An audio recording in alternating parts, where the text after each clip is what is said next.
نحمده ونصلي على رسوله الكريم اما بعد فاعوذ بالله من الشيطان الرجيم بسم الله الرحمن الرحيم شهر رمضان الذي انزل فيه القرآن الى آخره۔ حاضرین کرام، یہ سورۃ البقرہ کی ایک آیت ہے، اس کا ایک ٹکڑا میں نے پڑھا۔ اس میں اللہ رب العزت ارشاد فرما رہے ہیں ماہ رمضان وہ مہینہ ہے جس میں قرآن اتارا گیا، اور یہ قرآن لوگوں کے لیے ہدایت کا بہتا ہوا ایک چشمہ ہے۔ اس میں انسانوں کی رہنمائی کے لیے کھلے دلائل ہے، اور اس میں حق و باطل کے درمیان فیصلہ کرنے کا سامان ہے۔ سو جو تم میں سے رمضان کا مہینہ پائے تو وہ اس پورے مہینے کے روزہ رکھے، اور جو کوئی مریض ہو یا سفر میں ہو تو اس کے ذمے دوسرے دنوں میں رمضان کے دنوں کی گنتی پوری کرنی ہے۔ اللہ کو تمہارے لیے سہولت اور آسانی منظور ہے، اور وہ تمہارے واسطے دشواری نہیں چاہتا۔ یہ اس آیت کا ترجمہ ہے۔ اور ایک حدیث میں آپ نے ارشاد فرمایا جو لوگ رمضان کے روزے ایمان اور اللہ کی خوشنودی کے ساتھ رکھیں گے ان کے سب گزشتہ گناہ معاف کر دیے جائیں گے، اور ایسے ہی جو لوگ ایمان اور خوشنودی کے لیے اللہ تعالیٰ کو خوش کرنے کے لیے رب کے ساتھ رمضان کی راتوں میں نوافل تراویح تہجد پڑھیں گے ان کے بھی سب پچھلے گناہ معاف کر دیے جائیں گے۔ اسی طرح جو لوگ شب قدر میں ایمان اور خوشنودی اللہ کی خوشنودی حاصل کرنے کے لیے نوافل پڑھیں گے، رات میں عبادت کریں گے، ان کے بھی سب گناہ معاف کر دیے جائیں گے۔ حضرات سامعین کرام، جس ماہ مبارک کا ہم کو شدت سے انتظار تھا وہ اپنی تمام تر رحمتوں اور برکتوں کے ساتھ ہم پر سایہ فگن ہو چکا ہے۔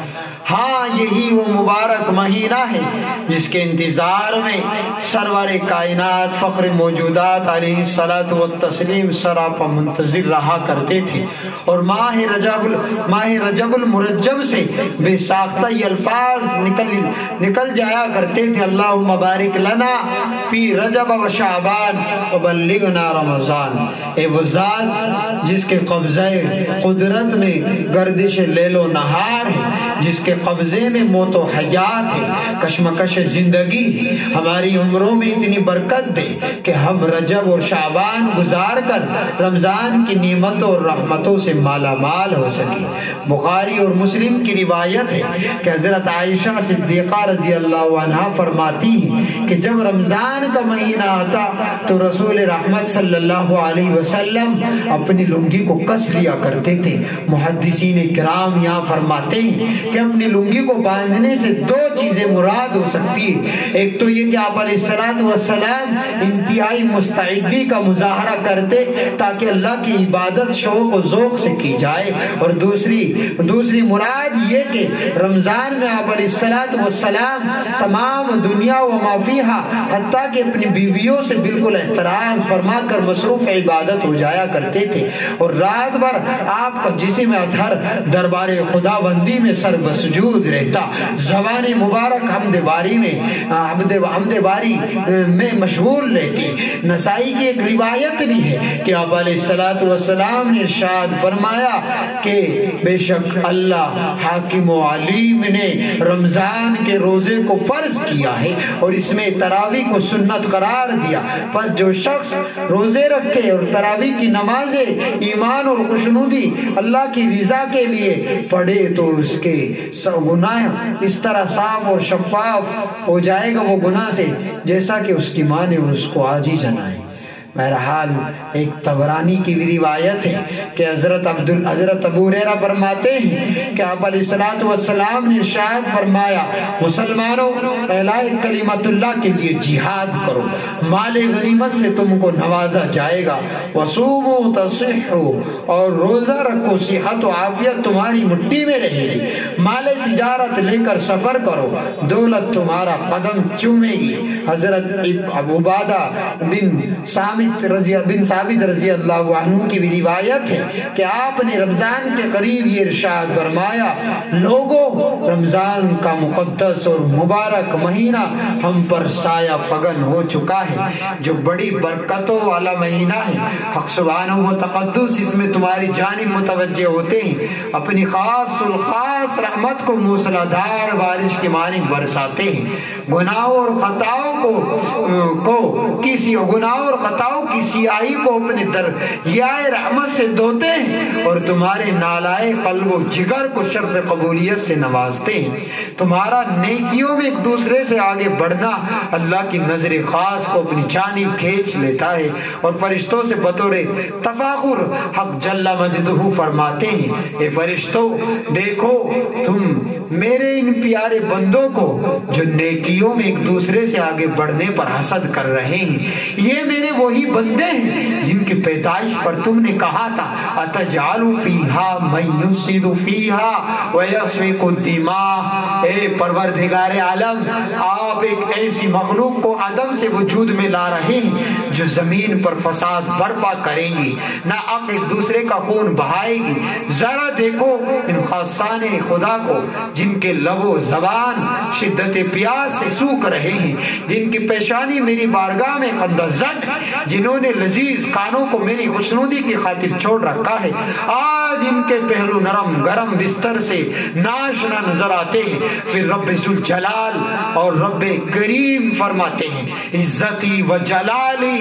मेरी इज्जत की कसम, मेरी जलालत शान की कसम, मेरी आबरू की कसम, मैं इनको नवाजूंगा, जन्नत से नवाजूंगा, दोज़ख से बचाऊंगा, अपनी खुशनुदी और मर्जी इनमें बांट दूंगा। आप अलैहिस्सलातु वस्सलाम ने फरमाया कि मुसलमानों, हर एक का एक मौसम होता है, हर एक का एक सीजन होता है। रमजान नेकियों का सीजन है, लिहाजा रमजान में अपने बचपन की इबादत और जवानी की रियाजत और बुढ़ापे की खजालत अल्लाह को दिखलाओ। आपने फरमाया बदनसीब है वो शख्स जो इस महीने में भी अल्लाह की रहमत से महरूम और नामुराद रहे। हजरत अबू हुरैरा की एक रिवायत में आपने फरमाया, अल्लाह सुब्हानहू व तक़द्दुस ने मेरी इस उम्मत को खास तौर पर 5 चीजें रमजान के सिलसिले में अता की जो मुझसे पहले किसी भी उम्मत को अता नहीं की गई। इरशाद फरमाया, एक तो ये कि रोजेदार की मुंह की बू अल्लाह के नजदीक मुश्क अंबर से कहीं ज्यादा पसंदीदा है। दूसरा ये कि रोजेदार के लिए दरिया की तह में रहने वाली मछलियां दुआए मगफिरत करती हैं, यहाँ तक कि रोजादार इफ्तार कर ले मछलियां पानी में अब दुआ करती है। तीसरे के जन्नत हर रोज इन रोजेदारों के लिए आरास्ता की जाती है। फिर अल्लाह रब्बुल इज्जत जन्नत से खिताब करते हुए फरमाते हैं, करीब है कि मेरे बंदे, मेरे नेक बंदे दुनिया की मशक्कतें अपने ऊपर से फेंक कर तेरी तरफ आवेंगे। चौथे ये कि जो खुसूसियत इसमें उम्मत मोहम्मदिया को मिली कि सरकश शयातीन कैद कर दिए जाते हैं। पांचवी खुसूसियत ये कि रमजान की आखिरी रात में रोजेदारों के लिए मग़फ़िरत की जाती है। फिर आपने साहबा इकराम ने पूछा, अल्लाह के रसूल, क्या वो रात शब कदर है जिसमें दरियाए रहमत जोश में होता है और रोजेदारों की मग़फ़िरत की जाती है? तो आपने फरमाया, वो रात शब कदर नहीं बल्कि ईद की रात होती है, इसलिए कि कायदा है कि मजदूर को काम ख़त्म होने के वक्त मजदूरी दी जाती है। ये महज अल्लाह का फजल व इनाम नहीं तो और क्या है कि 5 इनामात हम जैसे गुनहगारों को अल्लाह ने अता किए। बस अल्लाह से हम दुआ करते हैं कि अल्लाह हमें भी इनामात की कदर करने की तौफीक अता फरमाए। रमज़ानुल मुबारक के हर लम्हे को हमारे लिए नेकियों का सामान और जन्नत निशा बना दे।